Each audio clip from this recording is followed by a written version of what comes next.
कल के लिए जो भी सामान चाहिए बता देना केतकी। मेहमानों की आवभगत में कोई कमी नहीं रहनी चाहिए। सुहास बोला। हाँ हाँ, हो गई सारी तैयारी, तुम चिंता मत करो। बस एक बार याद से सबको फ़ोन कर देना। हाँ, कर दूंगा सुबह। चलो अब सो जाओ, बहुत रात हो गई है।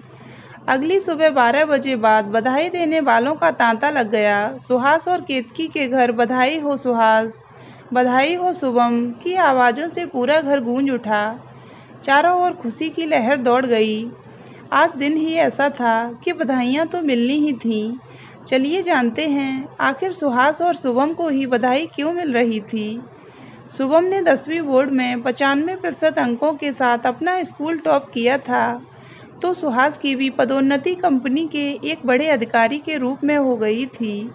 सब रिश्तेदार और पड़ोसी काफ़ी दिनों से पार्टी मांग रहे थे, तो केतकी ने सोचा रविवार को सब फ्री होंगे तो घर पर ही एक छोटा सा गेट टुगेदर रख लेंगे और सबसे मिलना हो जाएगा और पार्टी भी हो जाएगी। बस इसी खुशी में आज केतकी और सुहास के घर बधाई देने वालों का तांता लगा था। सब लोग सुहास की तारीफों के पुल बांधे जा रहे थे। अरे सुहास, कमाल कर दिया तूने यार, मेरे बाद नौकरी ज्वाइन की और मुझसे पहले प्रमोशन पर प्रमोशन मिल रहे हैं तुझे। बहुत मेहनत करता है यार तू, दिन रात लगा रहता है। जब तक प्रोजेक्ट को पूरा नहीं कर लेता तब तक दम नहीं लेता है। हाँ, मेरा बेटा शुरू से ही ऐसा है, जो काम हाथ में लेता है उसे पूरा करके ही मानता है। सुहास की माँ रेवती जी बोली। और शुभम भी बिल्कुल सुहास पर गया है। देख तो मेरे पोते ने बिना ट्यूशन के ही कितने अच्छे नंबर लाकर स्कूल टॉप करके दिखा दिया। शुभम को गले लगाते हुए रेवती जी फिर बोली। हाँ, ये बात तो है आंटी, 10वीं में बिना कोचिंग इतने मार्क्स लाना बहुत बड़ी बात है। सुहास का दोस्त अरुण बोला। केतकी सबकी आवभगत में लग रही थी। बहुत ही अच्छा इंतजाम किया था उसने पार्टी का। सबने खूब चटकारे लेकर खाना खाया, पर मजाल है कि किसी ने केतकी की प्रशंसा भी की हो। सब दोस्त रिश्तेदार बस सुहास और शुभम को ही बधाइयाँ दे रहे थे।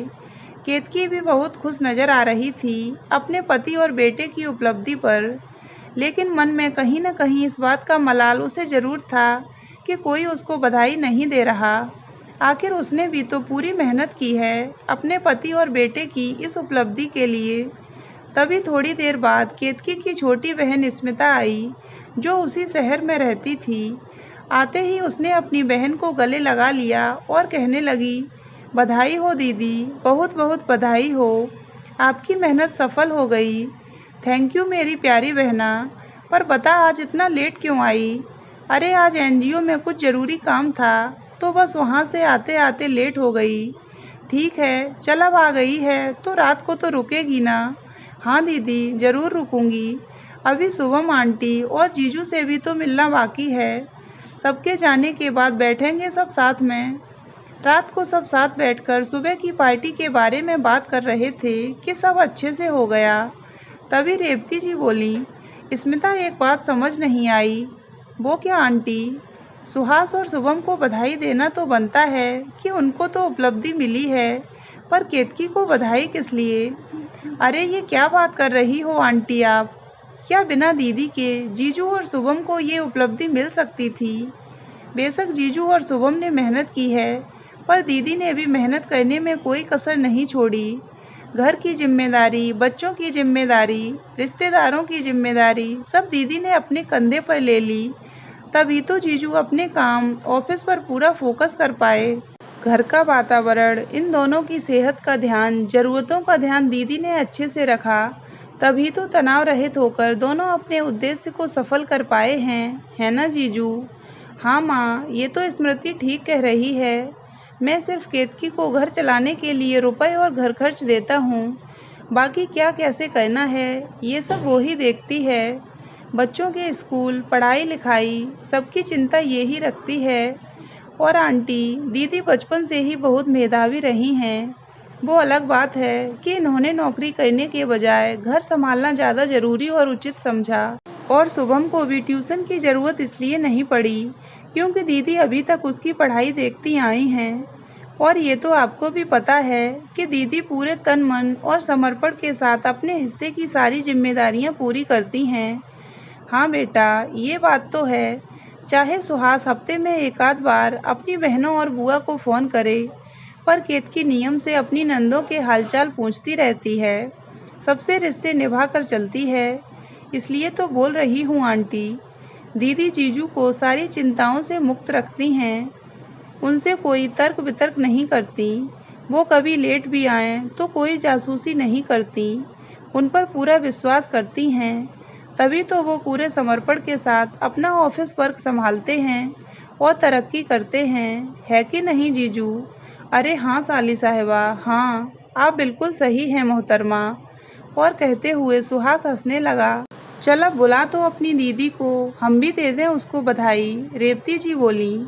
केतकी तब तक सबके लिए चाय लेकर आ जाती है। बधाई हो बहू, और माफ़ करना, बधाई देने में थोड़ा लेट हो गई। हमने कभी ऐसा सोचा ही नहीं कि घर के मर्द की सफलता में औरत का भी पूरा पूरा हाथ होता है। हम हमेशा पर्दे के पीछे रहकर काम करते हैं, जैसे फिल्मों में डायरेक्टर और टीम के बाकी मेंबर, पर ध्यान सिर्फ हीरो या हीरोइन की एक्टिंग पर जाता है। उसी तरह घर में भी ध्यान सिर्फ सफल होने वाले आदमी पर जाता है। सारा क्रेडिट उसी को मिल जाता है और बधाई का श्रेय भी। पर असली बधाई की हकदार तो तुम हो, जिसने हर परिस्थिति में मेरे बेटे का साथ दिया, उसका उत्साहवर्धन किया, गलत काम करने से रोका, हमेशा ईमानदार रहने के लिए प्रेरित किया।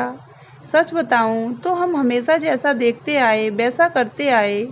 हमारी सासू माँ ने कभी हमारे पतियों की सफलता के पीछे हमें उत्तरदायी नहीं माना, तो हमें भी यही लगा मेहनत करना आदमी का काम है और औरत का काम उसके आदेश का पालन करना।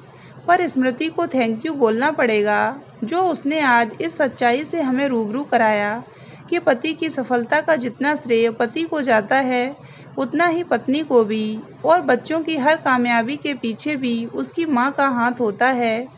आज केतकी का मन खुशी से फूला नहीं समा रहा था, क्योंकि उसके हिस्से की बधाई उसको मिल जो गई थी।